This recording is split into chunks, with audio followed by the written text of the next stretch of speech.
1932, l'Amérique est à genoux, la Grande Dépression broie les familles, la misère ronge les villes, mais une nouvelle fait la une de tous les journaux. Le fils de Charles Lindbergh, le héros national, a été enlevé. Un bébé d'à peine 20 mois, arraché à son berceau, dans une maison pourtant surveillée. Pas de témoins, pas d'effraction visible, juste une lettre posée sur le rebord de la fenêtre. Et un pays entier, pris dans un cauchemar. Ce que personne ne sait encore, c'est que cette affaire va révéler le pire visage de la justice américaine. Et que 90 ans plus tard, certains pensent encore que le vrai coupable n'a jamais été jugé.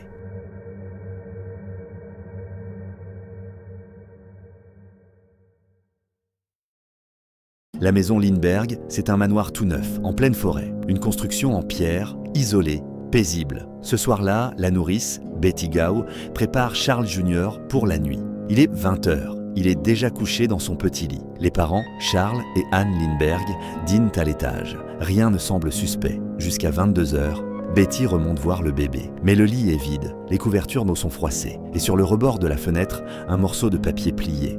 Panique. Le couple fouille la maison. Le personnel cherche partout. Charles Lindbergh trouve des traces de pas dans la boue et une échelle cassée, laissée près du mur. Le bébé a disparu.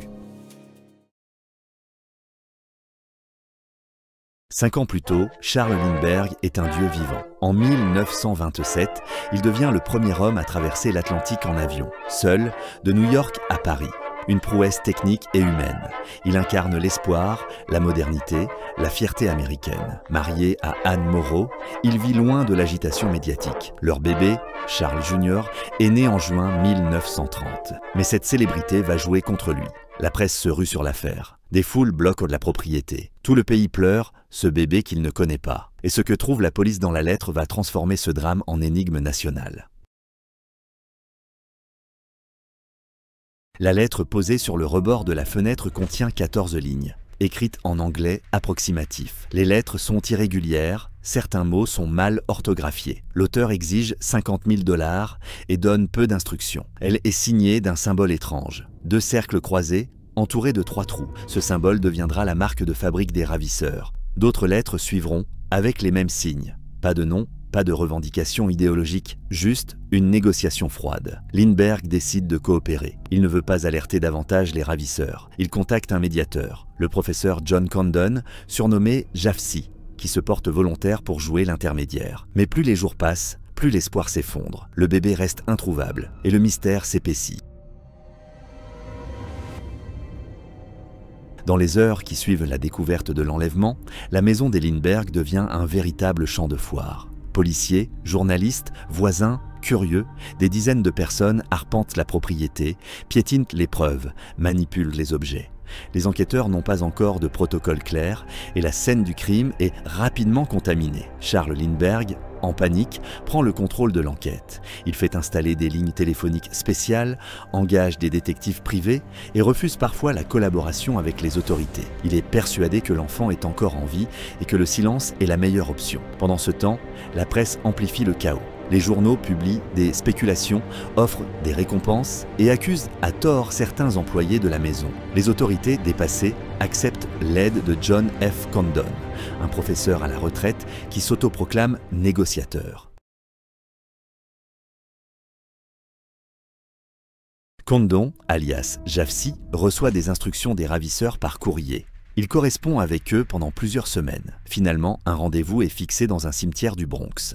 Un homme masqué et mystérieux se présente. Il parle avec un fort accent allemand. Condon lui remet 50 000 $ en petites coupures, enregistrées et traçables. L'homme promet que l'enfant est vivant et en sécurité sur un bateau au large de la côte. Mais aucune localisation n'est fournie et aucun enfant ne réapparaît. Les jours passent, puis les semaines, et toujours, aucun signe de Charles Jr. Le 12 mai 1932, soit 72 jours après l'enlèvement, le corps du bébé est retrouvé par hasard par un camionneur, dans un bois près de la maison des Lindbergh. Le corps est en état de décomposition avancée. Il est formellement identifié grâce aux vêtements et à une petite malformation de l'orteil. L'autopsie révèle que l'enfant a été tué d'un violent coup à la tête, probablement dès le jour de l'enlèvement. Cette révélation bouleverse tout. La rançon a été une escroquerie. Le choc est national. L'Amérique entière est en deuil et la chasse aux coupables s'intensifie.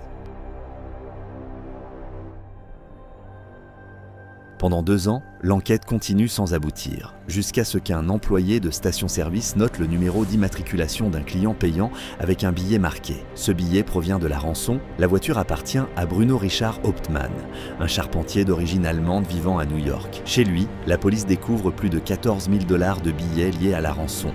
Dans le grenier, il trouve du bois correspondant à l'échelle laissée sur les lieux du crime. Et dans ses affaires, des extraits de lettres des ravisseurs. Les experts en écriture affirment que la graphie de Hauptmann correspond aux 15 lettres envoyées par le ravisseur. Des fautes d'orthographe et des tournures d'allemand mal traduites correspondent à son niveau linguistique. John Condon, l'intermédiaire entre la famille Lindbergh et les ravisseurs, affirme reconnaître cette personne comme étant l'homme rencontré dans le cimetière. Hauptmann nie tout. Il affirme que l'argent appartenait à un ami décédé, Isidor Fisch, mais les preuves matérielles s'accumulent contre lui.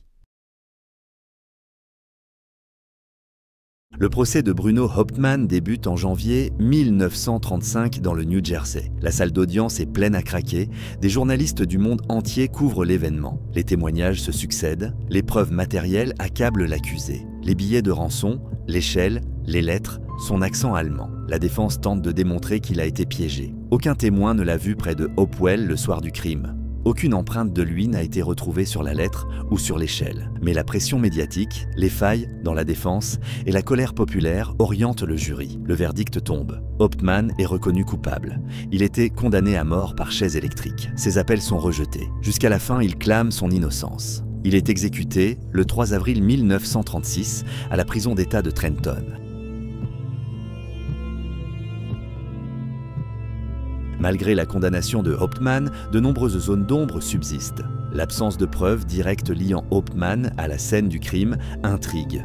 Aucune empreinte digitale, aucun témoin oculaire. La fabrication de l'échelle aurait nécessité plus d'une personne. Certains journalistes, comme Anthony Scaduto ou Ludovic Kennedy, remettent en question l'ensemble du procès. Ils parlent d'un bouc émissaire idéal. Un immigrant, avec un accent marqué, dans une Amérique post-crise qui voulait un coupable. L'épouse de Hauptmann, Anna, passe le reste de sa vie à clamer son innocence. Elle engage des détectives privés et fait appel à des avocats, sans jamais obtenir la réouverture du dossier. L'affaire devient un symbole des dérives judiciaires liées à la pression médiatique.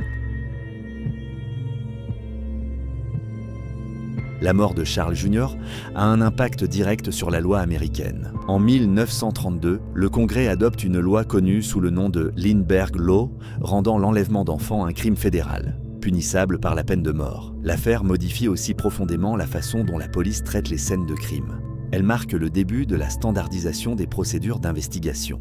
Médiatiquement, elle révèle la puissance des journaux dans l'opinion publique et les procès. C'est l'un des premiers cas où l'emballement médiatique influence directement le cours de la justice. De nombreuses leçons sont tirées, mais la douleur reste vive.